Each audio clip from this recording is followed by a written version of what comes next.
Hello everyone, nandito tayo sa post office. Yan, nakikita nyo kung saan nasunog.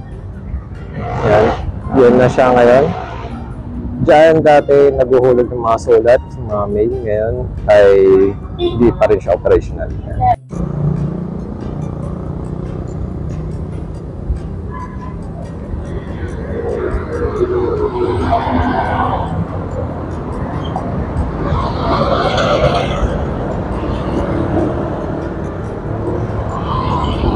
Ayan guys, kung nakita nyo sa taas, may ganyan din sa Court of Appeals.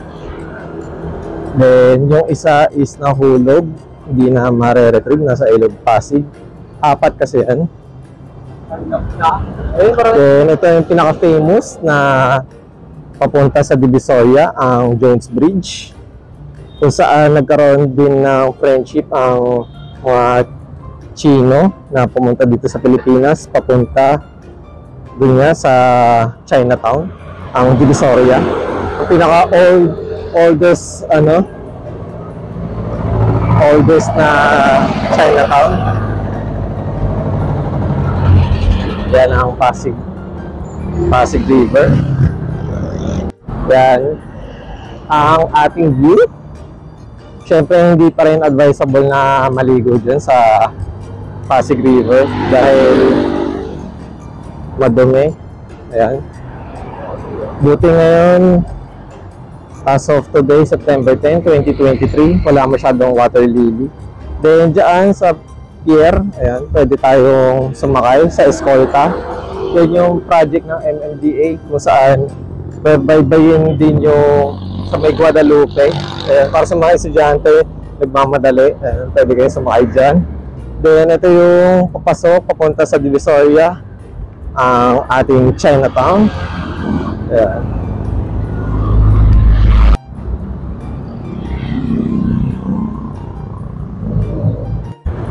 Hello everyone, ayun, update lang. We're entering na sa ARC ng Filipino-Chinese Friendship ARC. Ayan.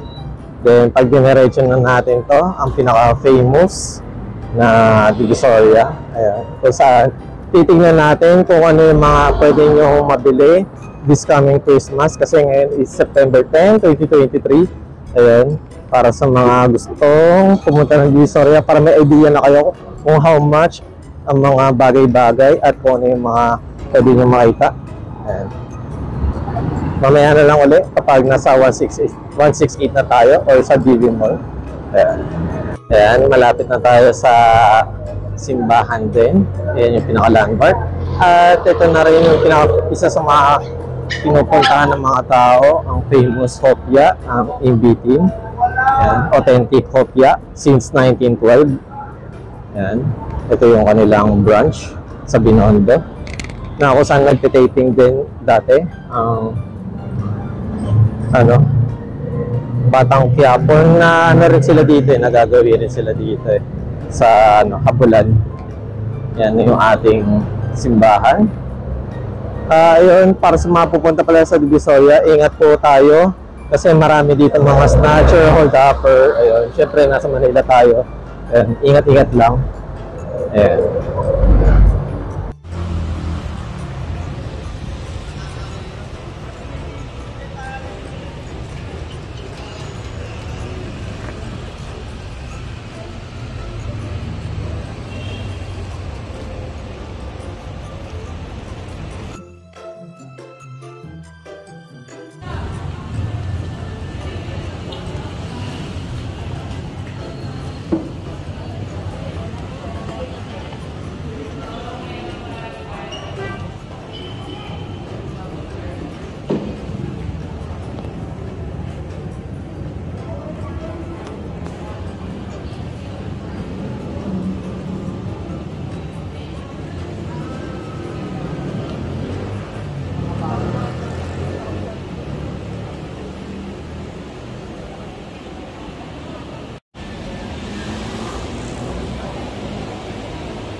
Para sa mga hindi pa nakakapunta uli or nakakabalik sa Divisoria, nawala na po yung Starbucks dito.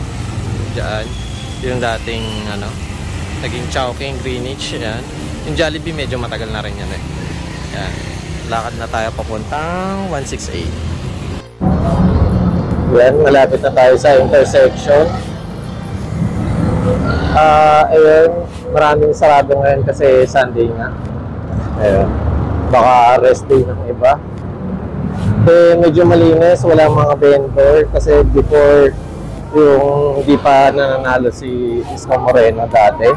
Ayan, maraming vendor dyan, puno-puno kahit dito sa sideway. Ayan. Then ayan, magla-lunch na tayo.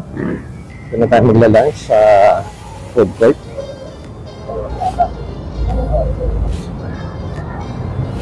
Pag nakarating na kayo sa intersection, yan, makita niyo yung Divisoria Volunteer Fighter. Dito sa kanan natin yung 168.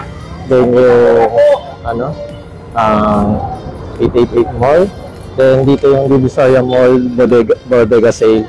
At dito sa kaliwa ng Divisoria Volunteer Fighter kung saan makakabili kayo ng mga tela, ng mga damit. Ayan, dyan kayo pupunta.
Kung mahilig kayo sa K-pop, ayan, dito kayo sa stall number 1J21. Mga sticker, then anime na poster, ayan. May mga NBA din sila.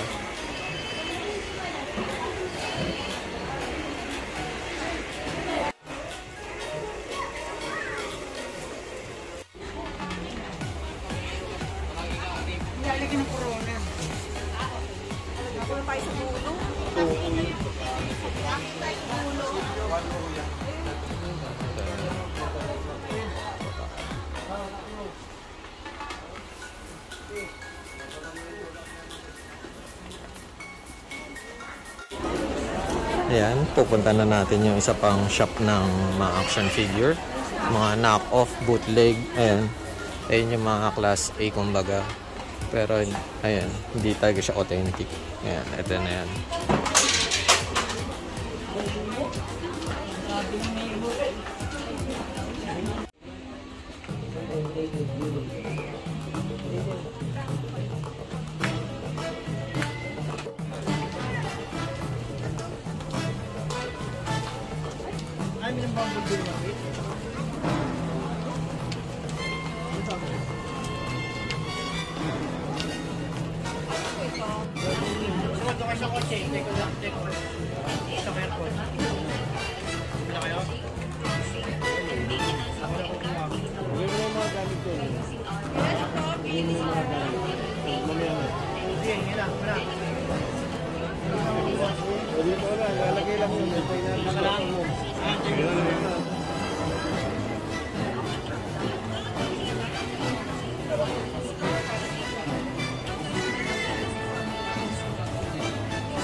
Shop ni Ate Melaine sarado dahil Sunday siguro.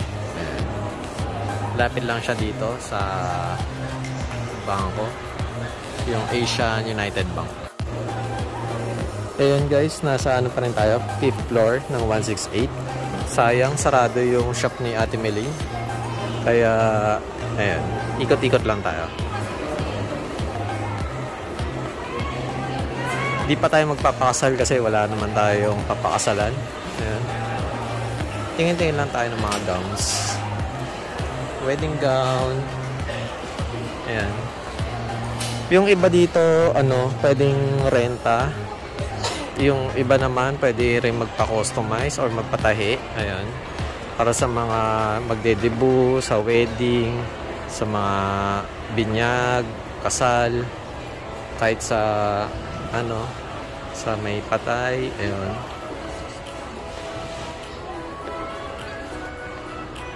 Ito yung pinakataas ng 168.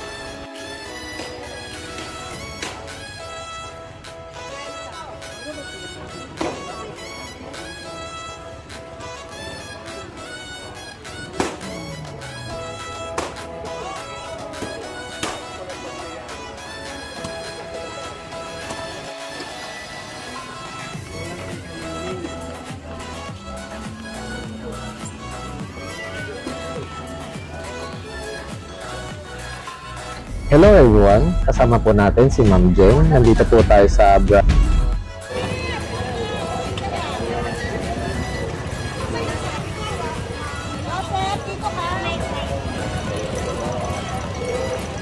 Dito yung bodega sale, ayan. Kaso mukhang sarado. Sarado nga. Ito yung DB Mall. Divisoria Mall. Ayan, try natin, check natin.